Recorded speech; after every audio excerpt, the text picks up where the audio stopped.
Le monde dit « heureux les riches » et Jésus dit « heureux les pauvres ». Le monde dit « heureux ceux qui rient » et Jésus nous dit « heureux ceux qui pleurent ».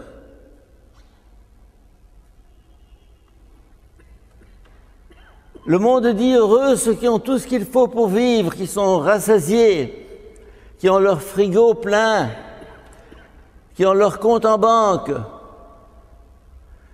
Et Jésus dit, heureux ceux qui n'ont rien et qui vivent au jour le jour.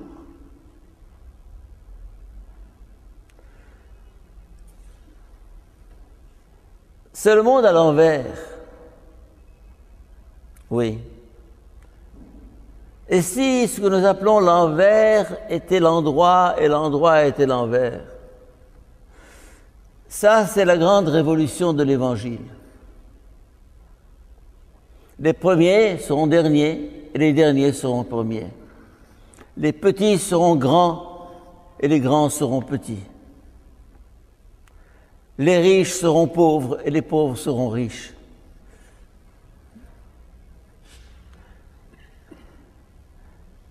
Pauvre de quoi et riche de quoi? Pour nous, être riche, c'est avoir tout ce qu'il faut pour vivre et des garanties pour demain.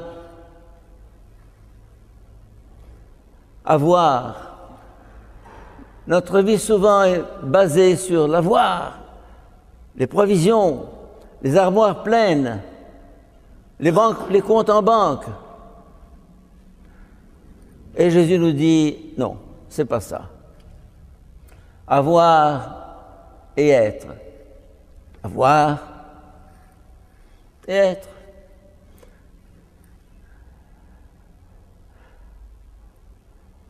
Autrefois, je me souviens, les petits Égyptiens couraient derrière le tram en Galabeya au moment où le peuple était habillé de Galabeya. Ils couraient, ils n'avaient que la Galabeya sur la peau, ils s'accrochaient au tram, ils riaient comme des fous, ils descendaient, ils sautaient.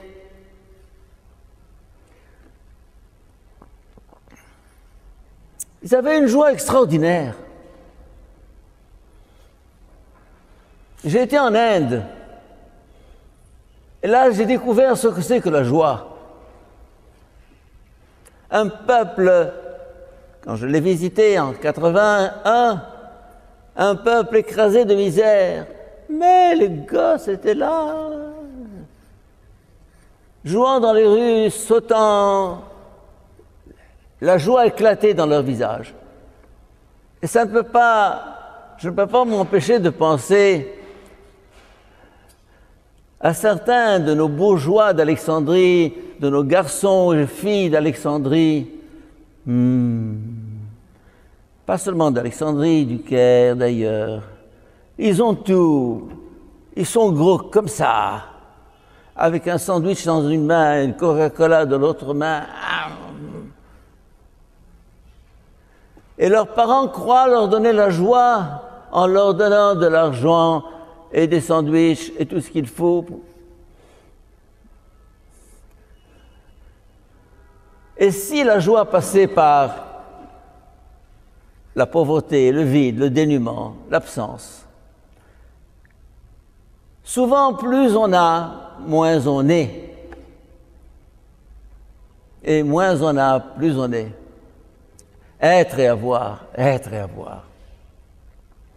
La joie, mes chers amis, elle ne s'achète pas. La joie vient d'un cœur libre, libre, qui n'attend rien, qui attend tout. Je me souviens d'une chanson d'autrefois, « Je n'ai rien et pourtant j'ai tout ». Je n'ai rien. Et pourtant, j'ai tout. Ces gosses qui sautaient dans le tramway, ou qui sautaient du tramway, ils n'avaient rien. Ils savaient, Alexandrie était à eux. L'Inde était à eux. Nous sommes encombrés. Et quand je dis nous, je dis moi, je dis nous. Je sens que souvent nous accumulons, nous thésaurisons, nous remplissons. Nous voulons des garanties pour demain. On est inquiet. C'est pas pour rien que Jésus nous dit, bienheureux les enfants, c'est eux qui entreront dans le royaume des cieux. Ils savent que leurs parents ne vont pas les abandonner. Et le pauvre sait que Dieu ne va pas les abandonner. Rabbana Mawgoud, ils le disent si souvent. Ça peut être un prétexte pour la paresse, mais ça peut être aussi un acte de foi, oui.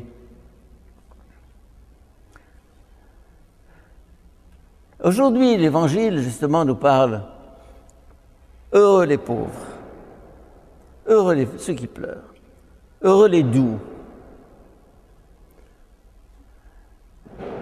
C'est curieux comment la possession, l'argent, le pouvoir vous rend dur. Moi, je me rends compte avec moi-même. Combien de fois je me surprends à être dur avec les gens, à les rabrouer. Un pauvre, pensez à ces petits qui sont autour de vous. Pensez au portier quand vous entrez ici par le portail de la maison. Souriant, accueillant, gentil, serviable. Je pense à nos domestiques, comme on dit, ou nos employés de maison, du collège au Caire. Ils sont là à balayer les corridors.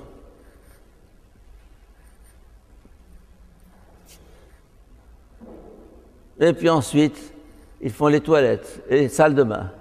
Ensuite, ils nettoient les escaliers. Ensuite, les fenêtres. Ils sont toujours souriants, humbles, simples. Nous avons chanté au début de cette messe « Garde-nous tout petit devant ta face ». Pourquoi est-ce que quand on s'enrichit, quand on a du pouvoir, quand on a de l'autorité, on se gonfle la poitrine, on marche la tête haute, on ne sourit plus. Pourquoi? Pourquoi est-ce que la richesse et le pouvoir vous rendent dur, vous rendent triste? Pas toujours, bien sûr.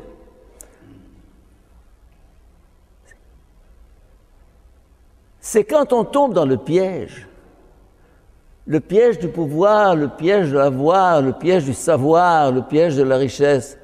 C'est terrible. Et rares sont ceux qui sont vraiment riches et qui gardent une âme de pauvre. C'est pour ça que heureux les pauvres de cœur. De cœur, on peut être riche et détaché. Riche matériellement et pauvre intérieurement. Quand est-ce qu'on est pauvre intérieurement? Quand on est libre par rapport à ce qu'on a. Quand on est libre par rapport à ce pouvoir, ce savoir. Mais c'est rare, c'est difficile. Je pense à tous ces gens-là qui ont un doctorat. Un docteur. احتراماتي. اللي دكتور. أستاذ في الجامعة. Professeur à l'université. Et nous tombons tous dans le piège. Moi, ma famille, vous savez, et nous avons des terrains, nous avons des immeubles, nous avons ceci. Et moi, j'ai voyagé, moi, j'ai... Et moi-même, je me prends dans le piège. Et moi, j'ai écrit, moi, j'ai publié, moi, j'ai... Imbécile.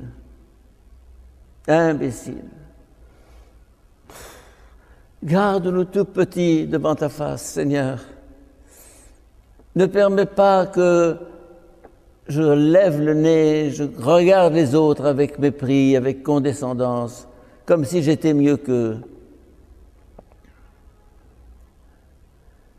Donne-moi cette joie de celui qui est détaché, qui est libre intérieurement, qui ne s'accroche pas à tout ce qui passe. La joie ne passe pas, le plaisir passe, les biens passent, l'argent passe, mais la joie ne passe pas, que ma joie demeure.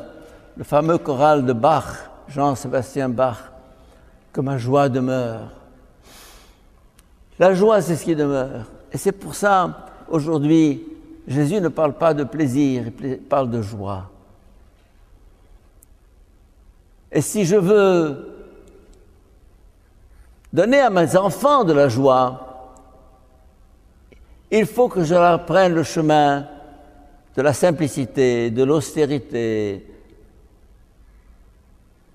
se contenter de peu, vivre simplement, que c'est difficile.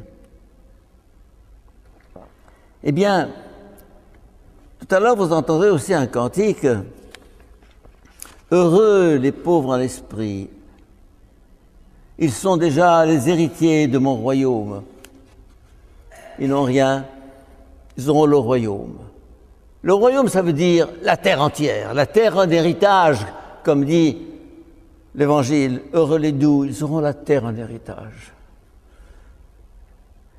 Ça, c'est le chemin de l'Évangile. Ça, c'est la grande révolution de l'histoire. Ça, c'est le renversement total des valeurs. Et qui l'a chanté? Qui est la première à avoir chanté ça? Bien avant que Jésus le proclame sur la montagne. Qui? Marie, la petite Mariam. Benout a dit, cette toute petite Marie. Elle savait qu'elle n'était rien. Il renverse les puissants de leur trône. Il élève les humbles. Nous aurons des surprises quand nous arriverons au ciel. Aux premières places, vous n'aurez probablement pas des patriarches ou des évêques ou des prêtres, mais vous aurez le portier et le garçon de café. Je ne veux pas dire que tous les prêtres ou les patriarches ou les évêques sont méchants. Non, ils sont peut-être bons, par exception, disons. Enfin, je suis méchant, mais nous aurons des surprises de l'autre côté. On verra ceux qui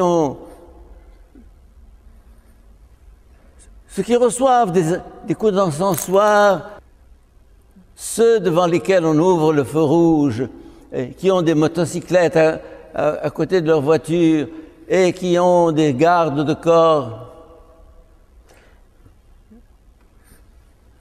Non, la petite servante qui fait le ménage, qui fait les emplettes.